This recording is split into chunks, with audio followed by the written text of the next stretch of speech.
Ang 23 anyos na si Rona mula sa Toril sa Davao City, lalambot-lambot daw.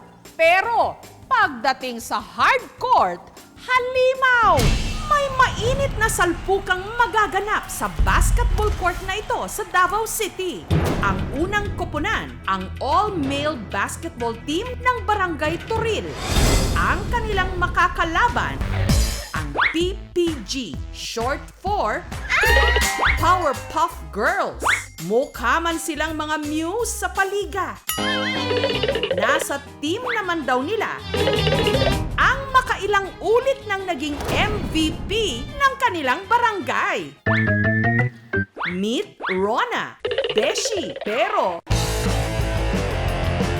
singgaling daw ng NBA superstar na si Kyrie Irving.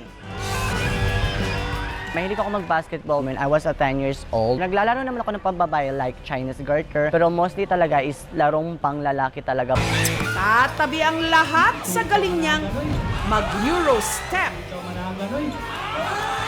Tudlo ko siya sa bata pa sa 10 to 15 to 16. Samahan, ma'am. Kaya lahat ng mga hinahamon niya napapaatras. Sobrang lakas, makakapalakpak ka talaga. Kung makalaro mo siya sa basketball, hindi talaga siya basa-basa. At hindi naman daw sa nambobola. Pero sa basketball championship sa kanilang bayan, nasa 30 na raw ang naipanalo nila. Kaya makailang ulit na rin siyang hinirang na MVP o Most Valuable Player. Sabi nila, nakaka-proud daw ako kahit bakla, naglalaro ng panglalaki. Madalas mang maka 3 points. May pagkakataon daw na napapa-time out siya. Dati po, inaway talaga akong kang bakla ka, huwag kang maglaro. Ganito na, suntukan. Lahat naman po tayo nasasaktan kapag nambubuli. Just ignore na lang.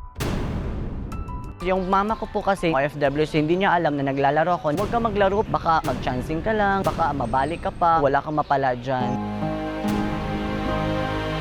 Bakit si mama ganun iniisip ni mama sa akin? Na-disappoint ako saglit, pero at the end of the day, nakita ni mama, naging proud din siya.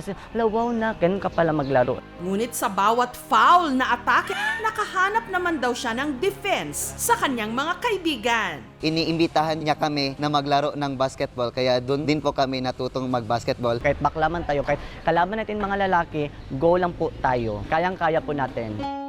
Gayunman, pagdating sa love life, olats daw si Rona. Doon ako na-inspire nung naglaro ako man ng basketball. After 5 years, sinabihan ko po na crush ko siya, may jowa na pala siya. Siyempre, na-disappoint po. Pero okay lang naman po, kung saan siya happy, doon na lang po ako. Kaya ang kanyang pantasya, ibinabaling na lang niya sa kanyang showbiz crush. Na gaya niya, pastime din ang pagbabasketball. 6 piraso po ng egg waffles po. Walang iba kundi ang kapuso heartthrob na si David Licauco. Lagi ko po nakikita si Sir David, nakahawak siya ng bola, sana ako na lang yung bola po. Chinito, tapos yung mga abs niya, tapos yung katawan niya. Wow. Super hot talaga. Gustong-gusto ko talaga maka one-on-one po si Sir David. Kaya kahapon lang si Rona lumuwas ng Maynila mula Davao. Ang hindi niya alam, meron siya ritong makaka one-on-one. Oh. Magawa na naman yata kami. Rona! Hala. Kamusta? Pwede ba tayo maglaro? Pwede. Ano gagawin natin?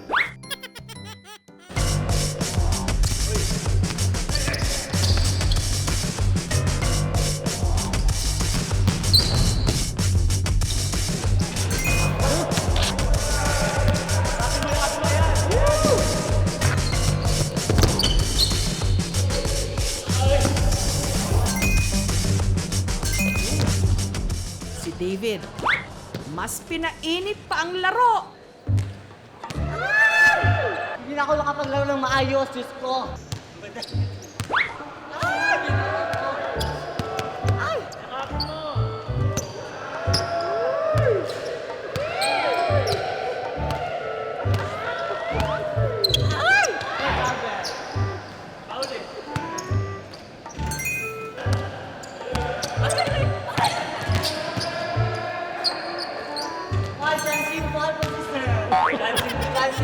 siya.